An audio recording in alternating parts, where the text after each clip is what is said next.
माना अनजान हूँ मैं तेरे वास्ते, माना अनजान है तू मेरे वास्ते।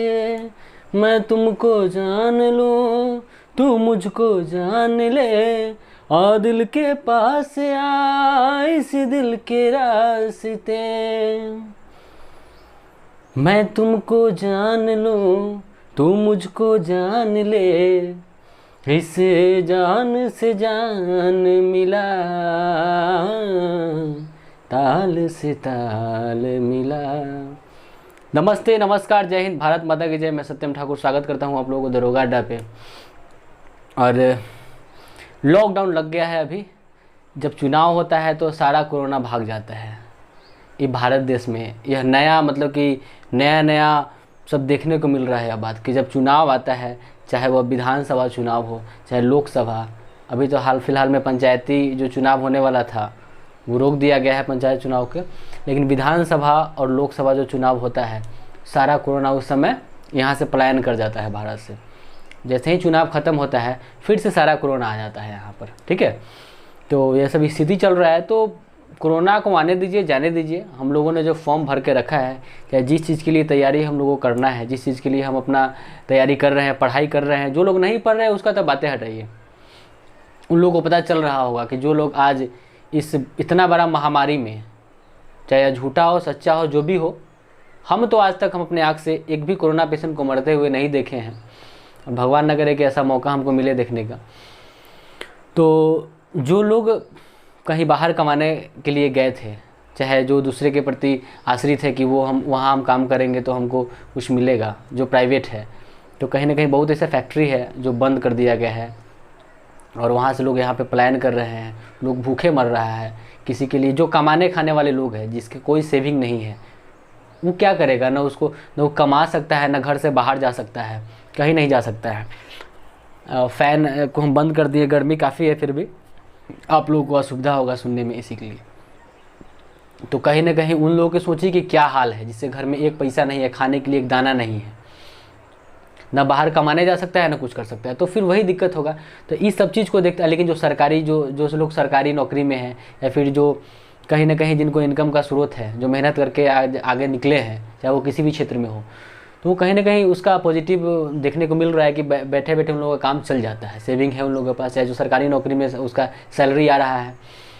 तो इस सब चीज़ को देखकर हम लोग को सीखना चाहिए कि अगर आज हम कुछ कर लेते हैं, थोड़ा सा मेहनत करके, किताबें ना पढ़ना है, कुछ वीडियोस देखना है, किताब पढ़ना है, हमको परीक्षा पास कर जाना है, जो भी एग्ज़ाम होता है उसमें हमको पास करना है, ताकि हमको वह पद मिल जाए, वह पोस्ट मिल जाए, ताकि हमको एक कमाने खाने का जरिया, वो भी तो दूसरे पर ही आश्रित हुआ। हम लोग वहाँ जाकर काम करते हैं, अगर अधिकारी ही बनते हैं तो कहीं ना कहीं आपको आउट ऑफ स्टेट जाना पड़ेगा, आउट ऑफ डिस्ट्रिक्ट जाना पड़ेगा, तो परिवार से तो दूर रहना ही है। लेकिन हाँ, अगर आप स्टैंडर्ड लाइफ जीना चाहते हैं या फिर अपने परिवार के साथ सुख शांति से जीना चाहते हैं, बहुत लोग कंजूस होते हैं जो सोचता है कि परिवार को रखेंगे तो खर्चा ज़्यादा बढ़ जाएगा।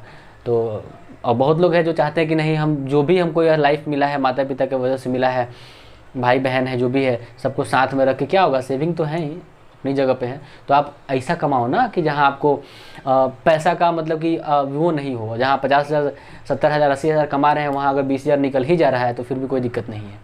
लेकिन आप 20,000 कमा रहे हैं तो फिर सेविंग क्या, खाना क्या, आपको तो रूम कुछ नहीं बचेगा। फिर कमाने, फिर वो आप मजदूर हो जाइएगा, वही जो कमाने खाने पर आश्रित है।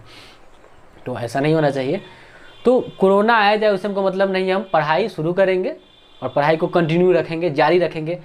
अभी समय है उस अगला पंक्ति में बैठने का, जिसमें बहुत लोग हमसे जो बड़े लोग हैं, जो मैच्योर लोग हैं, ऐसा नहीं कि जो हमसे बड़ा है वो ऐसा बात नहीं है, बहुत छोटा लोग भी है जो मेहनत करके बहुत आगे वाले लोग से 21 साल में लोग IAS IPS बन जाता है, 22-23 साल में लोग बहुत कुछ हासिल कर लेता है।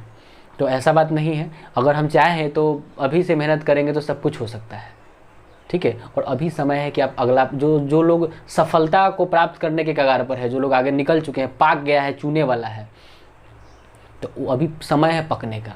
अभी घर से बाहर भी नहीं जाना है, खाना बनाइए, खाइए, आराम से बैठ के पढ़िए, रिवीजन कीजिए, मोर रिवीजन कीजिए, ताकि आपको एग्ज़ाम में आपको दिक्कत ना हो और आप अगले पंक्ति में बैठे, जो आपका रिजल्ट ही सुनिश्चित नहीं करें, आपका मेरिट में नाम हो, आपको सफलता मिले, इसको सोचना है। तो चलिए, भारत का जो स्वतंत्रता संग्राम था उसको हमने राष्ट्रवाद के बाद प्रारंभ किया था, और यह तीसरा वीडियो आज ये ख़त्म होगा। इसके बाद हम फिर नेक्स्ट चैप्टर शुरू करेंगे।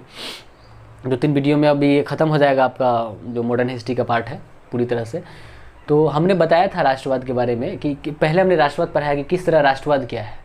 जब सभी कोई इलाका के जगह, कोई भी एक जगह है, कोई भी शहर हो, चाहे कोई भी क्षेत्र हो, वहाँ के सभी लोग आपस में मिलजुल कर, हिंदू मुस्लिम सिख ईसाई महिला पुरुष सभी लोग मिलकर, और जब शोषण के विरुद्ध या फिर कोई अपराध कर रहा है उसके विरुद्ध अगर आवाज़ उठाते हैं, एकजुट होकर उसका सामना करते हैं, वह राष्ट्रवाद कहलाता है।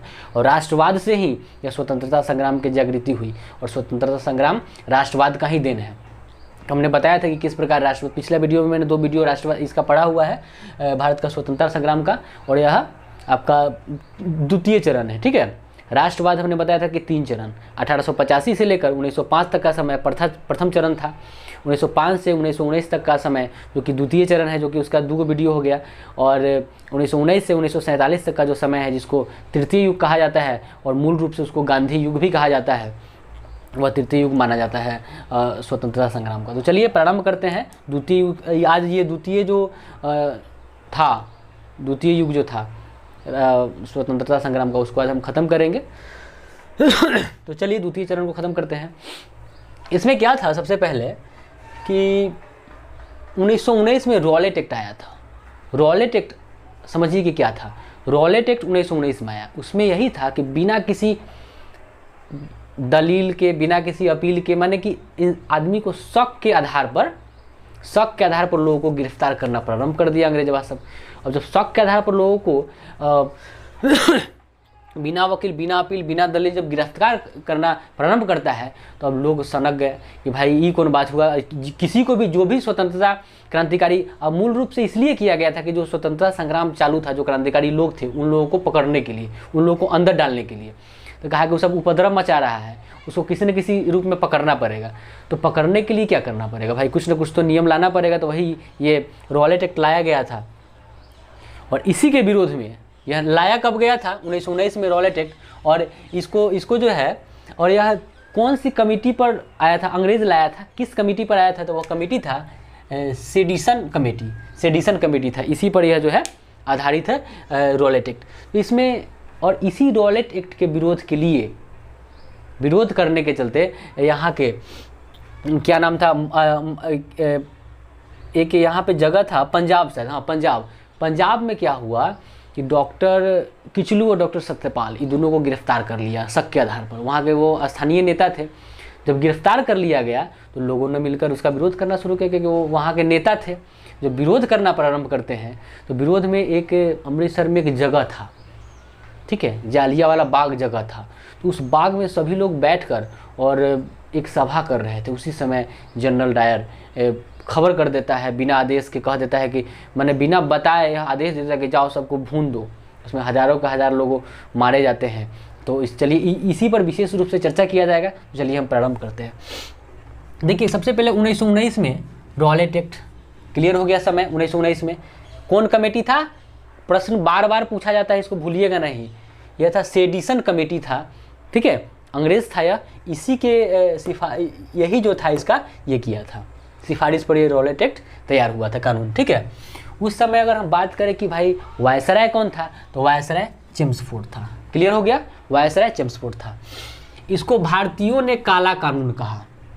भारतवासी, अंग्रेज कहता था रॉलेट एक्ट, लेकिन भारतवासी क्या कहते थे, काला कानून कहते थे। इसमें क्या दिक्कत था कि बिना वकील, बिना अपील और बिना दलील किसी को भी पकड़ के जेल में डाल देना है शक के आधार पर। तो जितना क्रांतिकारी लोग थे सबको डाल देता था पकड़ के, ठीक है। और यही रॉलेट एक्ट के कारण शक हो गया था महात्मा गांधी पर, और भी बहुत सारे नेता थे। उन लोगों को, महात्मा गांधी और बड़े नेता को पंजाब आने से मना कर दिया गया, क्योंकि वो लोग तो बहुत बड़े क्रांतिकारी लोग नहीं थे, उदारवादी विचारधारा के लोग थे। लेकिन फिर भी आते तो महात्मा गांधी तो कुछ ना कुछ जरूर करते, क्योंकि हर जगह उनको जीत मिला था। इन दोनों को रोक दिया गया वहीं पर, इन लोगों को, कि वो लोग यहाँ नहीं आ पाए। कहाँ, पंजाब नहीं आ पाए, ठीक है। और हम यह भी बता दें आपको कि एक चीज़ और बता दें कि रॉलेट एक्ट के जगह पर परीक्षा में आजकल पूछ रहा है, कहेगा कथी कि the anarchical the anarchical and revolution crime act 1919। The anarchical and revolution crime act, सुन लीजिए फिर से, the anarchical and revolution crime act, इसी को हम रॉलेट एक्ट कहते हैं। इसको ध्यान रखेंगे, the anarchical and revolution crime act 1919, जिसको हम रॉलेट एक्ट के नाम से जानते हैं। ठीक है, और उसके बाद हम आपको बता दें कि इन लोगों को यहाँ पे रोक दिया गया।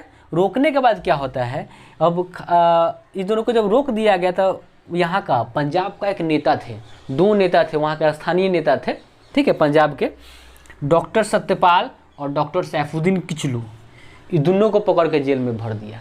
कहा कि ये उपद्रव मचाएगा, ये दोनों को पकड़ कर जब जेल में भर दिया गया, दोनों को पकड़ लिया गया, तो इसी के विरोध में जो है क्या होता है कि जालियांवाला बाग था अमृतसर में, वहाँ पर एक शांति सभा चल रहा था। जालियांवाला बाग में शांति सभा चल रहा था इनकी गिरफ्तारी को लेकर के, भाई उनको कैसे बाहर निकाला जाए। तो जब यह पता चला उसको, जनरल डायर को, तो 13 अप्रैल 1919 को जनरल डायर आदेश दिया अपने अधिकारियों को कि जाओ और जो भी सभा में है सबको भून दो। उसमें हजारों हजार की संख्या में लोग मारे गए, लेकिन अंग्रेज़ क्या कहता था कि 379 लोग मरा है, ज़्यादा कहाँ मरा है, 379 लोग मरा है। इसमें भी बहुत बड़ा, इसमें अंग्रेज़ का छक्का छूटने वाला था, लेकिन एक भारतीय अपना था जो गद्दार निकल गया, उसके बारे में हम बता रहे हैं कि कौन था। तो 13 अप्रैल 1919 को जालियांवाला हत्याकांड हुआ था। 13 अप्रैल याद रखेंगे, जालियांवाला बाग हत्याकांड हुआ। ठीक है, अब आता है कि एक रिपोर्ट, अब ये सब हत्याकांड को लेकर एक रिपोर्ट कहा, भारतवासी विरोध करना प्रारंभ किए कि भाई आखिर चल क्या रहा है देश में, आप बिना ये सब जो कर रहे हैं, हजारों हजार की संख्या में लोग मारे गए हैं। तो एक रिपोर्ट जारी करता है सरकार, ब्रिटिश सरकार एक रिपोर्ट जारी किया है, और उस रिपोर्ट में यह दिखाया गया कि 379 लोग मरे हैं, 379, इतना ही लोग मरवे किए हैं, ज़्यादा लोग नहीं मरा है। ठीक है, लेकिन भारतवासी मानने वाले कहाँ थे, भारतवासी कहते कि नहीं हम नहीं मानेंगे। 2 कमेटी जारी होगा, एक तो आप निकाले हैं अपना, जो भी करना है आप अपना, एक आपका रिपोर्ट अलग है और हम भारतवासी अपना रिपोर्ट अलग तैयार करेंगे। 2 रिपोर्ट, 2 जांच के लिए 2 कमेटी बैठा था। ठीक है, हंटर आयोग अंग्रेज का था। हंटर आयोग समझ गए किस लिए था, जालियांवाला बाग हत्याकांड की जांच करने के लिए, जिसमें कितना बताया गया आदमी मरा है, 379 लोग मरा है। ठीक है, लेकिन कांग्रेस की तरफ से एक कमेटी बैठा जिसको तहकीकात कमेटी कहा गया, किस लिए, जालियांवाला बाग हत्या का जो हत्याकांड हुआ था उसकी जांच के लिए। तो इसमें कहा गया तहकीकात में कि 1000 से ऊपर लोग मारे गए हैं। ठीक है, फिर भी इसका कोई वो नहीं चला, इसका कोई महत्व ही नहीं रहा, समझ लीजिए, क्योंकि इसका सरकार था और एक गद्दार था, भारतीय गद्दार, जिसने ब्रिटिश गवाह बनकर और कहीं ना कहीं अंग्रेज को जिताने का काम किया। हालांकि इसमें जो नरसंहार था, इसमें अंग्रेज कहीं ना कहीं सफल हो गए और उसको जीत मिला। अब क्या होता है, देखिए जालियांवाला बाग जो सभा था उसका नेतृत्व कौन कर रहा था, सबसे पहले यह जाने। जब बाग सभा हो रहा था उसका नेतृत्व करने वाले थे हंसराज, और यही था गद्दार, बाद में सरकारी गवाही बन गया लालच में जाकर। सरकारी गवाह मतलब कि ब्रिटिश का गवाह बन गया, कहा कि नहीं सही कह रहा है बेचारा, अंग्रेजवा सही कह रहा है कि 379 लोग मरवे किया, 1000 नहीं मरा है। भारतीय जो कांग्रेस का जो तहकीकात जो कमेटी है वो गलत है, और ये कहने के बाद इसको जीत मिल गया, अंग्रेज को जीत मिल गया। तो यही था हंसराज जो जालियांवाला बाग। देखिए इसको इसलिए बनाया गया था, समझ रहे हैं बात को। बात क्या था कि जब सभा का नेतृत्व कौन कर रहा था, सभा का हेड था हंसराज, और उसी हंसराज को पकड़ लिया अंग्रेजवा सब, कहा कि चलो तुम हमारे तरफ से बोलो, तुमको कुछ मुनाफा वाला बात कहा होगा, तो अपना जुबान बदल दिया, फिसल गया। ठीक है, अब क्या होता है कि दीनबंधु, जिसको CF एंड्रूज भी कहते हैं, याद रखेंगे, परीक्षा में पूछता है कि CF एंड्रूज किसको कहते हैं, तो दीनबंधु किसको कहते हैं, तो CF एंड्रूज को कहते हैं।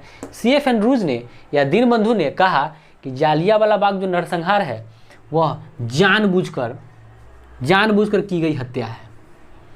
किसने कहा था कि जालियांवाला बाग हत्याकांड जानबूझकर की गई हत्या है, तो वह CF एंड्रूज का कहना था। ठीक है, और एक चीज़ और जान लें कि दीनबंधु किसको बोलेंगे, CF एंड्रूज को, लेकिन देशबंधु की अगर बात करें तो वो हमारे चित्तरंजन दास जी हैं। क्लियर हो गया, चित्तरंजन दास जी है।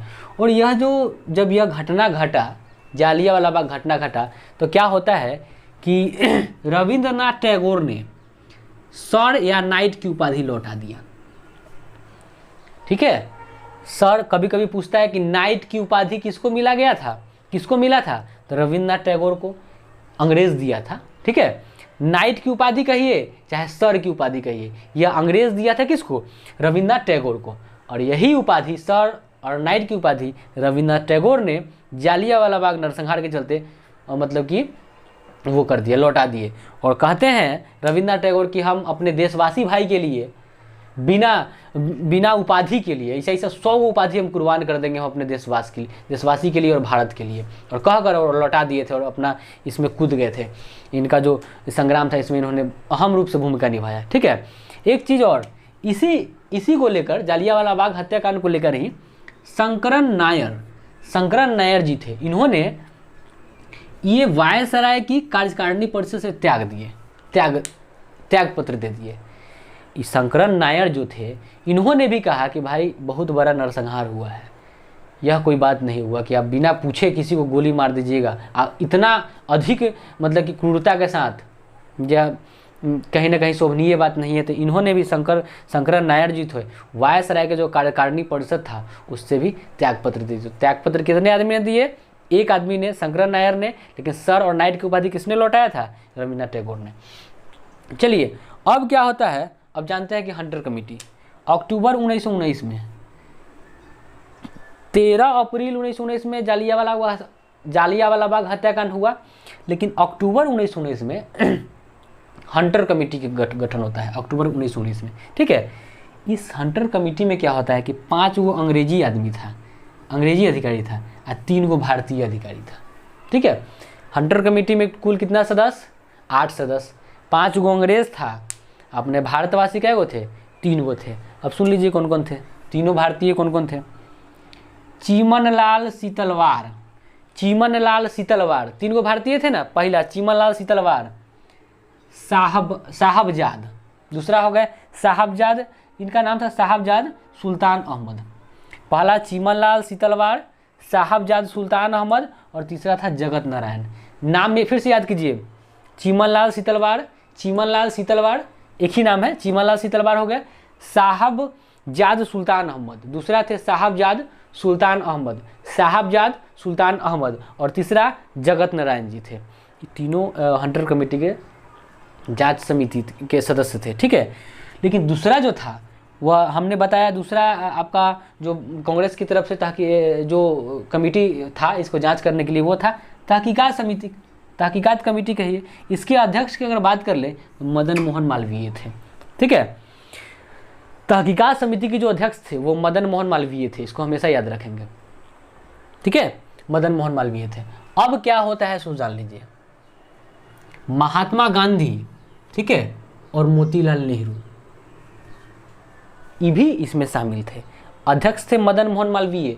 आपको 4 गो ऑप्शन दे देगा, कह देगा कि तहकीकात समिति के सदस्य कौन नहीं थे, कौन कौन थे। मदन मोहन मालवीय तो अध्यक्ष हो गए, उसमें महात्मा गांधी और मोतीलाल नेहरू, ये 3 गो देवे करता है। मदन मोहन मालवीय देगा, महात्मा गांधी और ये मोतीलाल नेहरू देगा, कह देगा कि इनमें से दोनों, इनमें से कोई नहीं, इनमें से सभी। तो हम मारेंगे इनमें से सभी जब ऑप्शन में रहेगा तो महात्मा गांधी और मोतीलाल नेहरू इन लोगों ने भी इसमें अहम रूप से भूमिका निभाया था। ठीक है, अब क्या होता है कि 1920-22 में असहयोग आंदोलन चलता है।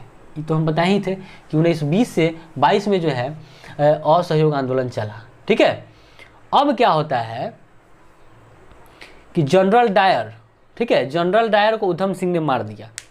कहाँ पहुँच के, लंदन पहुँच के। लेकिन हम एक चीज़ आपको बताते चले, माफ़ी चाहता हूँ यहाँ पे मिस्टेक हो गया था, हम भूल गए थे, जनरल डायर लिख दिए थे। लेकिन उधम सिंह जो गोली मारे थे लंदन में जाकर, ब्रिटेन में जाकर, वह सर माइकल ओ डायर थे, जनरल डायर नहीं थे। इसको हमेशा याद रखेंगे। बच्चा अधिकतर जाके गलती करके आता है लड़का, कि देखेगा कि उधम सिंह को गोली जनरल डायर, क्या है कि जनरल लोग का मानसिकता यही रहता है कि जनरल डायर ने आदेश दिया था, तो इसीलिए खिसिया के उधम सिंह गए और जनरल डायर को गोली मार दी। तो ये नहीं है, ऐसा नहीं है, सर माइकल ओ डायर, ठीक है, इसको जाकर उधम सिंह गोली मारे थे। क्लियर? तो हमेशा याद रखेंगे, परीक्षा में गलती करके नहीं आना है, जनरल डायर को नहीं मारेंगे। सर माइकल ओडायर जो है, इन्होंने उधम सिंह जाकर वहाँ पे गोली मारे थे। ठीक है, अब यहाँ तक द्वितीय जो चरण था वो समाप्त होता है। अब तृतीय चरण की बात आता है, तो तृतीय चरण को मूल रूप से हम कहते हैं गांधी युग, जो 1919 से 1947 तक का युग है, जो कि हम आपको नेक्स्ट वीडियो में बताएंगे। क्योंकि वीडियो ज़्यादा बड़ा करना मेरा उद्देश्य नहीं है, कम में पढ़ाएंगे मज़ा के साथ। ज़्यादा देखिएगा तो नींद औंघाने लगिएगा, आपको नींद आने लगेगा, आप झूल जाइएगा, ऐसा होता है। कोई चीज़ देखिएगा गूगल पर तो उससे नहीं होगा, ऐसा हम देखे हैं। तो कहीं ना कहीं चलिए छोड़िए उससे बात, पढ़ना है हमको, तो पढ़ाई से उबना नहीं है। सबसे उब जाइएगा तो आपको फिर सरस्वती आपका नहीं होगा, सफलता आपके पास नहीं आएगा। आपको जिस तरह लड़की को चाहते हैं ना, और जिस तरह लड़का को चाहते हैं, समझ रहे हैं बात को ना, उसी तरह आपको इस पढ़ाई को चाहना होगा। हमेशा दिमाग में एक ही बात रहना चाहिए कि हमारा एम कब हमको वो चीज़ मिलेगा जिसके लिए हम तड़प रहे हैं। इस चीज़ को हमेशा याद रखिएगा। जब पागल लोग कहता है कि पागल थोड़े बनना है, आपको चाहत करना है, इससे मोहब्बत करना है, तभी जाके ये आपको मिलेगा। लड़की बेवफा हो सकती है, लड़का बेवफा हो सकता है, लेकिन यह पढ़ाई, स्टडी, मेहनत कभी बेवफा नहीं होता। इसको याद रखेंगे, कहीं ना कहीं आपको ज़रूर काम आएगा। आज हम आपके सामने पढ़ा रहे हैं, तो कहीं ना कहीं सबका कहीं ना कहीं उद्देश्य है कुछ ना कुछ। बहुत लोग हैं कि आप कैमरा के सामने, बहुत लोग ऐसा होता है कि आने से हिचकिचाते हैं।